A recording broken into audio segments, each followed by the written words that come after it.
My name is Hans Zimmerman. I work in post-production audio and music production and a bit of software programming. I'm Rendell. I'm a sound designer slash audio post-production engineer here at Wave Studios.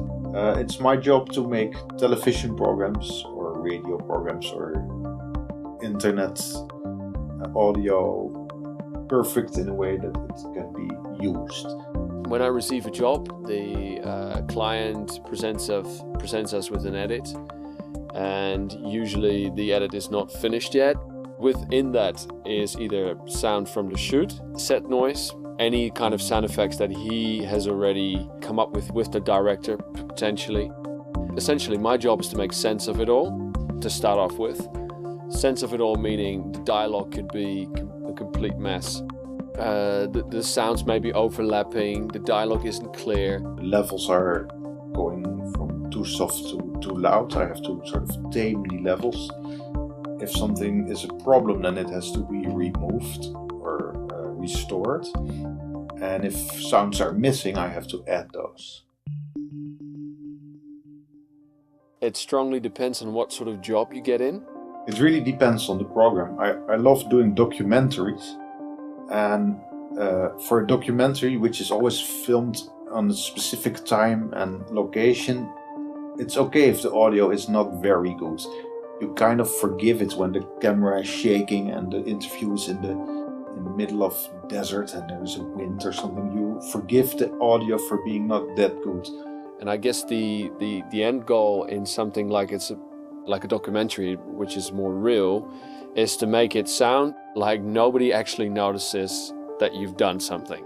On the other hand, if you have a commercial, then it has to be very polished. Recently did a commercial for BMW, and I got all the time in the world for it. They said it has to be nice, don't worry about the hours. So if you see then a bird in the distance, I do the flapping of a bird and some bird sounds there.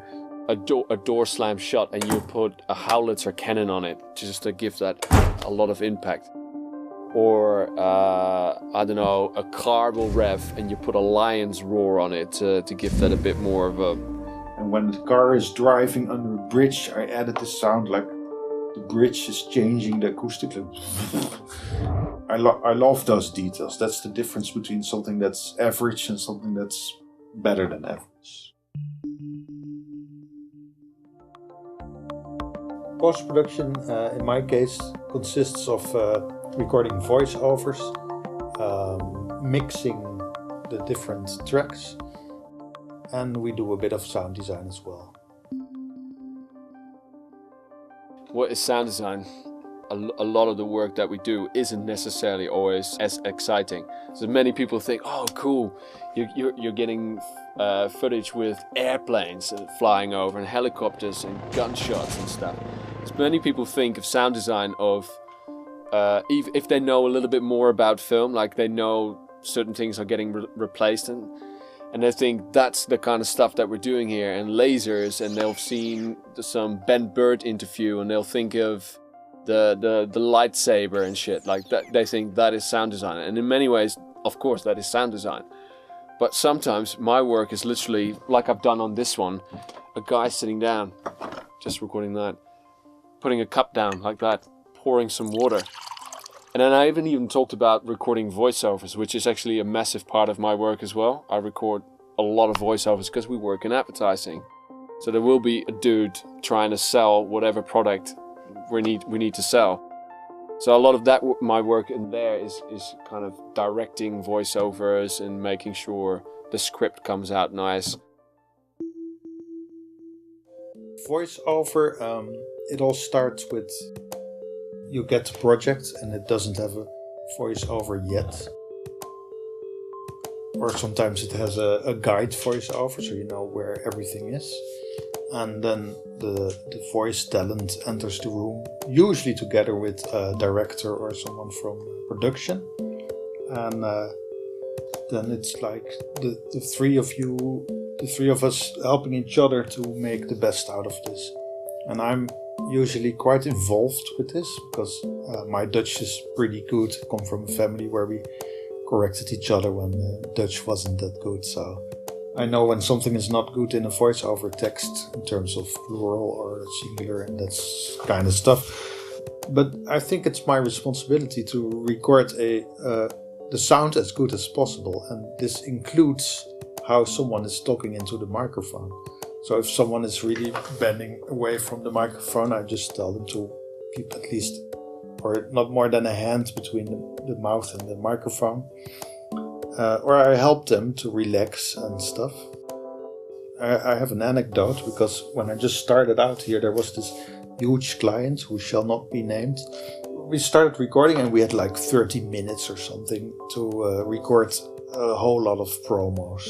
We only had half an hour to record something like 30 or 40 voiceovers, and he was just really in a bad temper. He was yelling and screaming, and everyone was sort of bending away from this man, and they were sort of looking at me, at least record what he's doing, and I just stopped and I said to this man on the talkback, I said, tell me about your weekend. I saw everyone else in the room like, what the hell is he doing? We're out of time and he's going to talk about the weekend. He started talking about his weekend, and of course in the next 10 minutes we recorded everything, and that illustrates that I love to just be involved with the people I record. I'm not just a dumb person hitting the record button and waiting until someone is finished. I want to bring it to another level if I'm in that position. So basically, if you take a regular TV show, sometimes it has a voiceover, sometimes it hasn't. But let's just say it has, then you have the voiceover, you have the sync sound or dialogue, and you have the music tracks and effect tracks. Well, I have a strategy that sort of, it always changes a bit and over the time, and I always first do the voiceovers. I then just mute all the music and sound effects, because I think they are sort of less important than the dialogue. So I start with mixing the voiceover with the dialogue and the sync effect, sort of guessing where the music is going to be. And then later on I mix the music where there are sort of holes where no one is talking. You have those elements sort of mixed in a reasonable way. And the beauty of this is that something like 80 or 90% is already finished then. And then I go through it, which is the part which I like the best. I go through it like with my looking glass and seeing if there are some sort of things that need working on. Missing effects, edits that are ugly, or where you can just hear that someone's voice is being mangled. And I start just repairing from left to right. And when I'm ending at the right side of the project, I'm finished. For instance, if you come from let's say nowhere meaning you've got skill, you've got all of this, you've got a website, and you worked on a couple of 48-hour projects or something. But if you haven't got something to really back it up, like this advertising agency has worked with you, my best advice is be willing to do a lot for almost nothing for a long time. And the second best advice is take anything that people throw at you. Actively search for stuff that you could do to express yourself and get better and get better. And by that I mean maybe going on in Holland you have this thing called film vacatures, and they're always asking a sound designer for this project, unpaid, blah blah blah blah blah blah. Then look at what it is. Will it better your life if you put sound to this? As in, is this a cool film? And will it be interesting on your show reel? Then grab it, do it, work long hard hours, work until you've got something that you like, and then you can start building up a show reel with material people are making on very low budgets. There are a lot of things you can do. I don't think it's inaccessible. A bit of luck helps, but the other thing is, if you love what you do, you radiate this outwards, and people will notice this. I tell my students as well, there's 3 things in every job that you need to consider. And the first one is if you're a nice person, which is what I was talking about. The other one is if you're good in what you're doing. And the other one is if you are a reliable person. If you think about it, you only need 2 of those. If you're very reliable and a very nice person, then people will forgive you if you sort of slip up with technical stuff. But if you're technically very, very good and you're a nice person, but you make a mess of your life and you're sometimes late, people will forgive you too. Sort of, you need 2 of those, and if that's my best advice. If you're an asshole, then start working on your personality. If your technical skills are not up to par, then start watching YouTubes and start experimenting. That's the thing. And the other thing is you need to be networking in this business. That's just as true as it is for most professions. You just need to meet people. And I make it a habit to, if I have some free time, I start talking to people.